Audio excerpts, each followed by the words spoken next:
ሰላም ጤና ይስጥልኝ ክቡራን ተመልካቾቻችን የኢቲቪ ፓርላማ ቻናል ነው።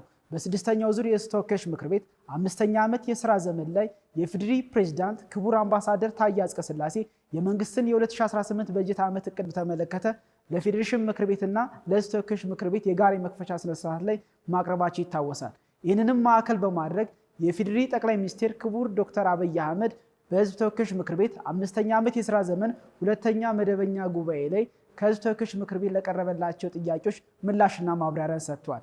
በዚህ ምላሽና ማብራሪያ ላይ ከሜጋ ፕሮጀክቶች አንፃር የነበሩ አፈጻጸሞችና ቀጣይ የፕሮጀክቶች ምን ስራዎች ይሰራሉ የሚለውን ማብራሪያ ሰጥቶበታል። ይህንን ማዕከል በማድረግ የህዝብ ተወካዮች ምክር ቤት የሚሰጡትን ሐሳቦች ወደ እናንተ የምናቀርብ ይሆናል። አብራችሁን ቆዩ። የህዳሴ ግድብ መጠናቀቅ ለኛ ብቻ ሳይሆን ለመላ አፍሪካ ከታሰረበት ወርች የተፈታበት ነው። ተምሳሌት የሆነ ነው። ይሄ ትልቅ ፕሮጀክት ነው። ሜጋ ፕሮጀክት ነው። እንደገና እኔ ሜጋ ፕሮጀክቱ እንደ ፕሮጀክት ብቻ ሳይሆን ኢትዮጵያ ከአባይ ትርክቱ ስለማውቀው አምባሳደሮች ጋር አብሬ ከኢጅፕት አምባሳደሮች ስለሰራው በያገሩ ትርክቱን አነሳለሁ። ከዚያ ትርክት የወጣንበትና ታሪካችን የአባይ ባለቤቶች መሆናችንን ያሳወቅንበት ነው። እነዚህ ፕሮጀክቶች እንግዲህ በሀገራችን በተለይ ከሀገራዊ ሉዓላዊነት ጋር ተያይዞ ያላቸው እንድምታ በጣም ትልቅ ነው። የኛ ሀገር እንደሚታወቀው ነዳጅ አምራች አይደለችም። ኢትዮጵያ ማዳበሪያም አምራች አይደለችም። በመሆኑም ከፍተኛ የሆነ የውጭ ምንዛሬ ከምናፈስባቸው ዘርፎች አንዱ ለነዳጅና ለማዳበሪያ የምናወጣው በጣም እጅግ ከፍተኛ ነው የነበረው ማለት ነው። ለነዳጅ ብቻ በአመት ከ3 ቢሊዮን ዶላር በላይ ወጪ ይደረጋል፣ ድጎማም ይደረግበታል። ማዳበሪያም ቅድም ጠቅላይ ሚኒስትሩ እንደተናገሩት እስከ 140 ቢሊዮን የሚጠጋ ለማዳበሪያ ድጎማ ይደረጋል ማለት ነው። ስለዚህ እነዚህ ምርቶች ከውጭ የምናስገባቸው ከሌሎች ሀገሮች የምናስገባቸው በመሆናቸው በማንኛውም ሰዓት ይሄንን የሚያቀርቡ አካላት እነዚህን ምርቶች አናቀርብም ብሉ የሀገራችን የህልውና ጉዳይ ትልቅ ጥያቄ ውስጥ ነው የሚገባው ማለት ነው። የምርታችንም የአርሶ አደሩም የምርት ሁኔታ አጠቃላይ የሀገሪቱ ከነዳጅ ጋር ተያይዘው ያሉ ጉዳዮች ትልቅ ጥያቄ ውስጥ የሚገቡ ናቸው ማለት። ስለዚህ የህልውና ጉዳይ ነው፣ የሉዓላዊነት ጉዳይ ነው ስንል አንዱም ከሌሎች ሀገሮች ጥገኝነት መላቀቃችን ነው። ሁለተኛው እነዚህ ፕሮጀክቶች በሚጠናቀቁበት ጊዜ አንዱም ለተጋላጭነት ከሌሎች የበታች እንድንሆን ካደረጉ ጉዳዮች አንዱ በምግብ ራሳችን አለመቻላችን ነው። ማዳበሪያው ለዚህ ጉዳይ ደግሞ ትልቅ መፍትሄ ነው የሚሆነው ማለት ነው። ማዳበሪያው በሀገራችን የሚመረት ከሆነ በቀላሉ አርሶ አደሩ የሚያገኝ ከሆነ የሀገሪቱ ምርትና ምርታማነት እያደገ ይመጣል። ከተረጅነት የምንወጣበት አንዱ መንገድ ይሆናል። የሀገርን ኢኮኖሚ ሉዓላዊነት ከማረጋገጥ አንፃር እንድምታው ምንድን ነው የሚለውን ህዳሴ ግድባችንን ማሰቡ በቂ ነው። አንደኛ የሚያስገኝልን ኢኮኖሚያዊ ቤኔፊት በጣም ትልቅ ነው። እንደ ሀገር በዲፕሎማሲውን በኩል ቀጥ ብለን እንድንቆም እንድንኮራ የሚያደርገን እንደ ኢትዮጵያዊነት እንድንኮራ የሚያደርገን ነው። ከዛ ባሻገር ደግሞ የተጀመሩ እነዚህ ታላላቅ ሜጋ ፕሮጀክቶች የኢትዮጵያን መንግስት እየሰራ ያለውን ብልጽግና ለማረጋገጥ በጣም በአጭር መንገድ መፈጸም ከቻሉ በፈጣን ጎዳና ላይ እንዳለንና በአጭር መንገድ ኢትዮጵያ ለብልጽግና ማረጋገጥ እንዲቻል የሚያደርጉ ታላላቅ ፕሮጀክቶች ናቸው ብዬ ነው የምወስደው። እነዚህ ሜጋ ፕሮጀክቶች አንደኛ ስራ ዕድልን የሚፈጥሩ ናቸው። ሁለተኛ ደግሞ የአገሬን ምርትና ምርታማነትን የሚያሳድጉ የአገሬን ገጽታ የሚገነቡ ናቸው።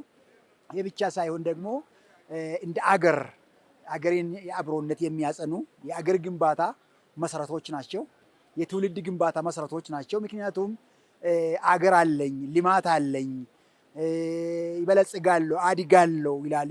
ከህዝብ ጋር የሚያስተሳስሩ አገርን አንድ የሚያረጉ የበለጠ አገርን የሚያገዝፉ የኢትዮጵያን ገናነት የሚያሳዩ እና የሀገሪቷን የኢኮኖሚያዊ ሉዓላዊነትን በከፍተኛ ደረጃ የሚያጸኑ ናቸውና ለዛሬ ትውልድ ብቻ ሳይሆን ለነገ ትውልድም የሚተርፉ የሀገር ገጸ በረከቶች ናቸው።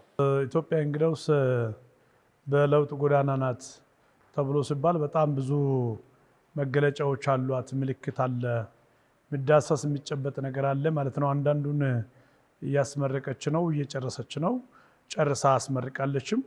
ሌላውን ደግሞ አውጃለች።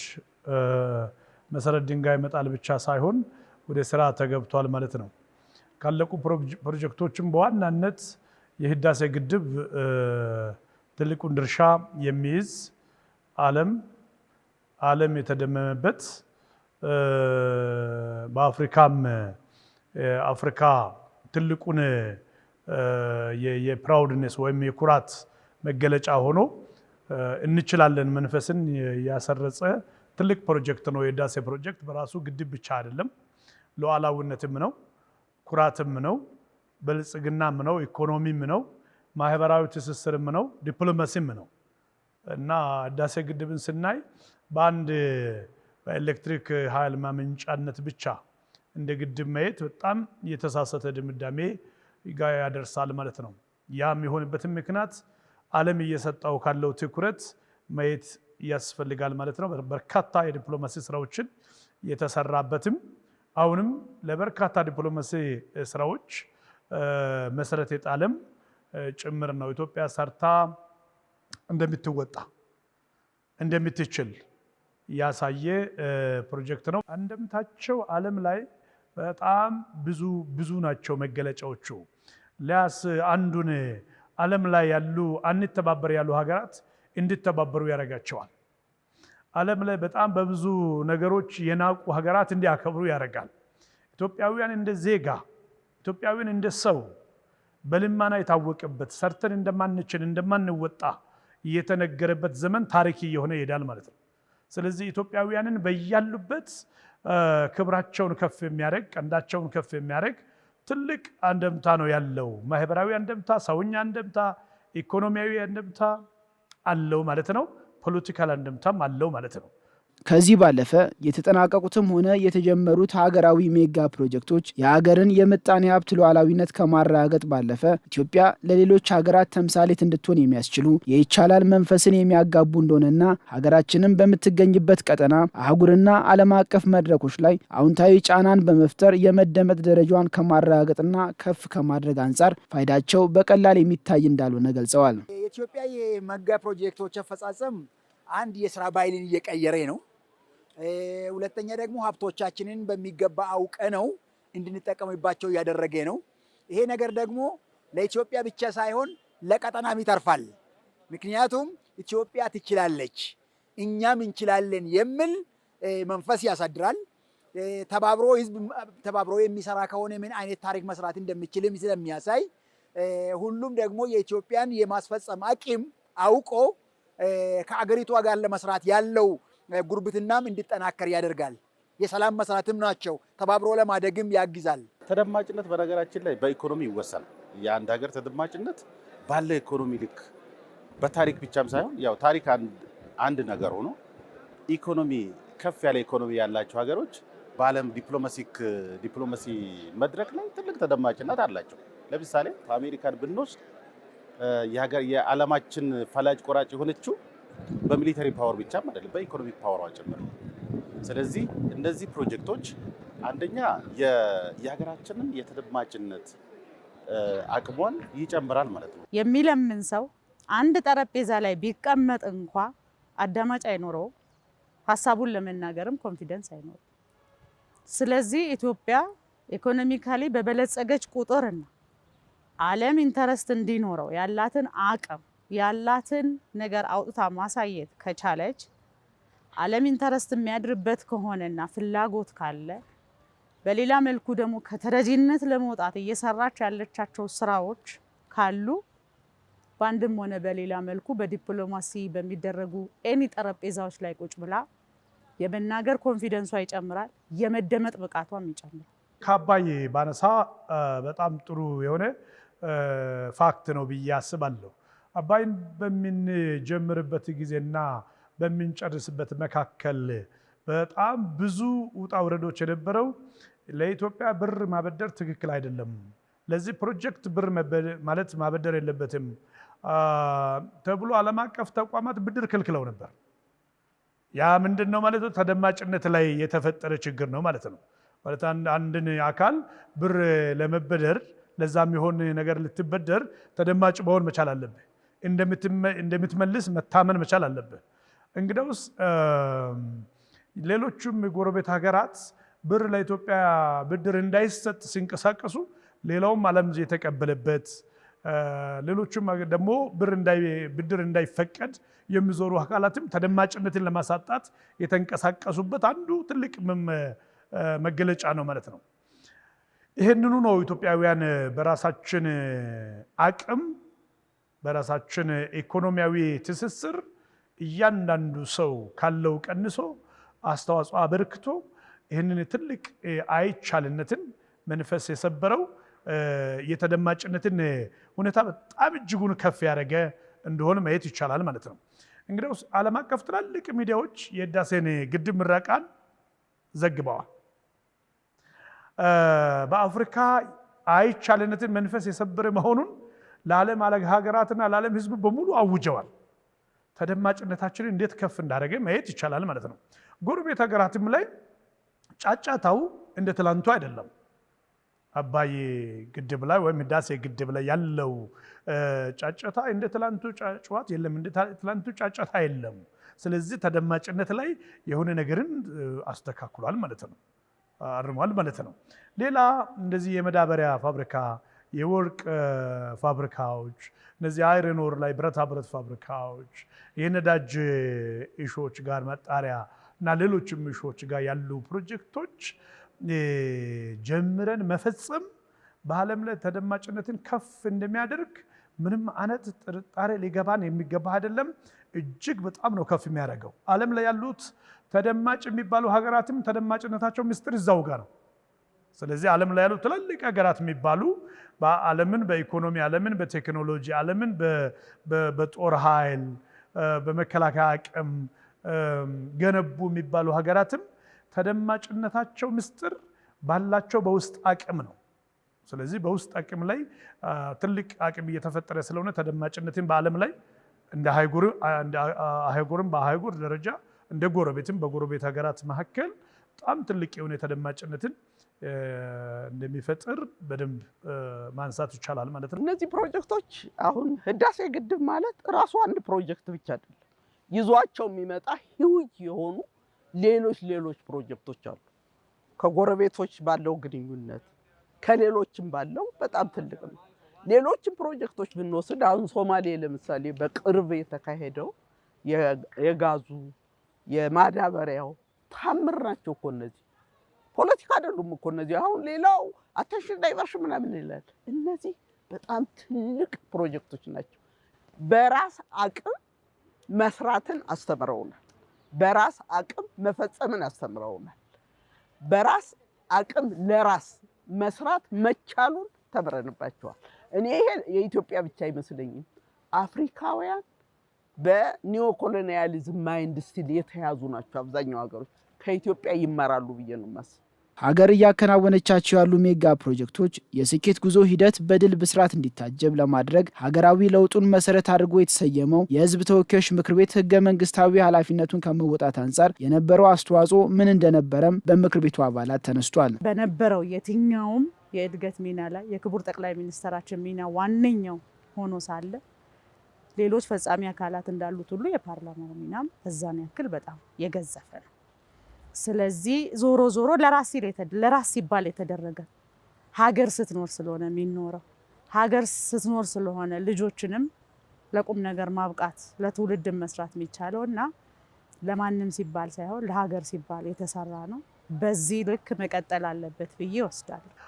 የለውጡ ፓርላማ በጣም ትላልቅ አስተዋጽኦችን ነው ያበረከተው። ሀገር ሰላም እንድትሆን ትላልቅ ሚናዎችን ተጫውቷል። ሀገር ላይ ያሉ ፕሮጀክቶች በሰላማዊ በሆነ መልክ እንዲቀጥሉ መልክ ለማስያዝ የሚያስችል ትላልቅ የቁጥጥርና ክትትል ስራዎችን ሰርቷል። እንግዲያውስ ሁሉም ነገር ሀገር የምትባለው ነገር ሲስተም ናት።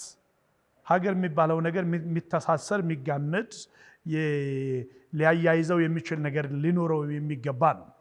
እንግዲያው ፓርላማ ስራው ህግ ማውጣት ነው። ህግ የሌላት ሀገር፣ ስርዓት የሌላት ሀገር ልትገነባ አትችልም። ስርዓት የሌላት ሀገር ስርዓት ባለው መልክ ልማቷን ልታስቀጥል አትችልም። ስርዓትን ያላት በህግ የምትመራ የሉዓላዊነቷ መገለጫ ሆኖ ይህ ለውጡ ፓርላማ ትልቅ ሚና ተጫውቷል። የችግር ጊዜ የፈተና ጊዜ ተቋቁሞ ይችን ሀገር ህግ አውጥቶ እያንዳንዱ አካል በስርዓት እንዲንቀሳቀስ የሚያደርግ ህግ የማውጣት ሚና ተጫውቷል ማለት ነው። ስለዚህ ይሄ ለውጡ ፓርላማ ትሩፋት ነው ማለት ነው። ሌላኛውን ነገር ደግሞ የመቆጣጠር የመከታተል አስፈጻሚውን የማቅናት ሚናውን በጣም በከፍተኛ ሁኔታ ተጠቅመዋል ማለት ነው። ስለዚህ አስፈጻሚው የመፈጸም አቅሙ እንዲጨምር፣ አስፈጻሚ የአታይ አቅሙ እንዲጨምር፣ ነገሮችን ባልተለመደ መልክ እንዲሄድ የመፍጠር መርሆን እንዲከተል ፑሽ የማድረግ እንግዲያውስ ሁሉም አስፈጻሚ ሚኒስቴር መስሪያ ቤቶች የሚጠረነፉት በዚሁ ህዝብ ተወካዮች ምክር ቤት ነው። በዚህ በለውጡ ምክር ቤት ነው ማለት ነው የተመራው። እያንዳንዱ ጋር የተፈጸመ ውጤት ላይ ይሄ ምክር ቤት አሻራ አለ ማለት ነው። አይደር በህግ በማውጣት አለው ማለት ነው፣ አለም በመከታተል በመቆጣጠር አለው ማለት ነው፣ አለም ደግሞ እቅዱን ሼፕ እንዲያደርግ በማድረግ ሚናውን ተጫውቷል ማለት ነው። ስለዚህ ትልቅ አስተዋጽኦ አለ ማለት ነው። የለውጡ ፓርላማ በእነዚህ ሜጋ ፕሮጀክቶች ላይ በጣም በየቋሚ ኮሚቴው እንግዲህ ፓርላማ ስራው በቋሚ ኮሚቴ ስለምንለያይ በጋራ ስንሆን በጋራ እናደርገዋለን። ሁሉም ትልቅ እገዛ አድርገዋል፣ ከፍተኛ የሆነ እገዛ። ህዳሴ እኮ ምን ደረጃ እንደሆነ እኮ እናውቀው ነበር። ስለዚህ ያ ፌል ያደረገ ፕሮጀክት ይሄ የለውጥ ፓርላማ በደንብ ግንዛቤ ወስዶ ህዝቡን አነሳስቶ በራሱ የጀመረውን ፕሮጀክት እንዲጨርስ የዓለም ትልቅ ፕሮጀክት ነው፣ የአፍሪካ ትልቁ ፕሮጀክት ነው። ስለዚህ ፕሮጀክታችን ትንፋሻችን ነው፣ መጨረስ አለብን ብሎ ፓርላማው በየዘርፉ ትልቅ እገዛ አድርጓል። በመጨረሻም ሀገር የጀመረችው የመበልጸግ ጉዞ ከግብ እንዲደርስና ለትውልድ የሚተርፍ ስራን ለማከናወን የተጀመሩ ሜጋ ፕሮጀክቶች የአፈጻጸም ሂደት በላቀ ደረጃ እንዲጓዝ ከተወካዮች ምክር ቤት ከአስፈጻሚው አካልና ከህብረተሰቡ የሚጠበቁ ኃላፊነቶች ከምንጊዜውም በበለጠ ደረጃ በትኩረት መወጣት እንደሚገባ ሀሳቦችን አንስተዋል። አንዱና የመጀመሪያው ይሄ ምክር ቤት የሚጠበቅበት የህግ ክፍተቶች ካሉ ያንን ህግ ክፍተት መሙላት ነው የሚጠበቅበት።